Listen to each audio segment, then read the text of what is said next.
विधान परिषद उमेदवारी अर्जासाठी उरले शेवटचे 3 तास। उमेदवारांची अर्ज भरण्यासाठी उडणार धावपळ, तर नाराजांना रोखण्याचं सर्वच पक्षांसमोर मोठं आव्हान। विधान परिषदेसाठी काँग्रेसच्या 5 उमेदवारांची यादी जाहीर। चंद्रपुरातून शैलेश देशमुख, लातूरमधून महेश देशमुखांना संधी।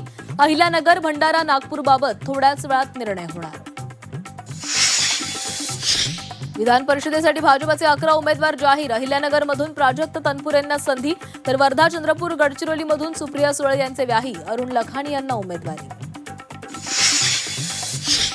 राष्ट्रवादीकडून पुण्यामध्ये विक्रम काकडे, रायगडमध्ये अनिकेत तटकरेंना संधी, तर शिवसेनेचे 2 उमेदवार ठरले। यवतमाळ, परभणीच्या उमेदवारीचा सस्पेन्स कायम। राष्ट्रवादीचे अनिकेत तटकरे थोड्याच वेळात अर्ज भरणार। राष्ट्रवादीच्या नेत्यांसह शिवसेनेचे उदय सामंत, दीपक केसरकर राहणार उपस्थित। 80 लाख लाडक्या बहिणी योजनेतून बाद। ई-केवायसी नंतर महिला अपात्र, सरकारची गरज सरो वैद्य मनोवृत्ती। विरोधकांकडून सरकारवर टीकेचे बाण। व्यावसायिक गॅस सिलेंडर 42 रुपयांनी महागलाय। 19 किलोच्या गॅससाठी मोजावे लागणार 3141 रुपये। हॉटेलिंग महागण्याची शक्यता।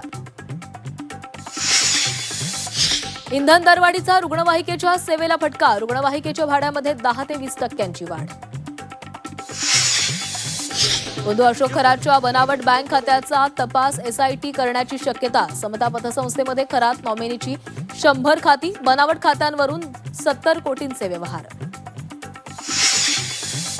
इमाम नगरसेवक मतीन पटेलची आज एसआयटी चौकशी करणार। धर्मांतर प्रकरणातील आरोपी निदा खानला आश्रय दिल्याचा मतीनवर आरोप।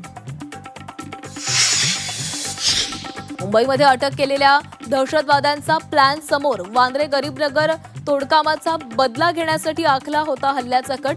दिल्ली पोलिसांच्या तपासामधून माहिती उघड।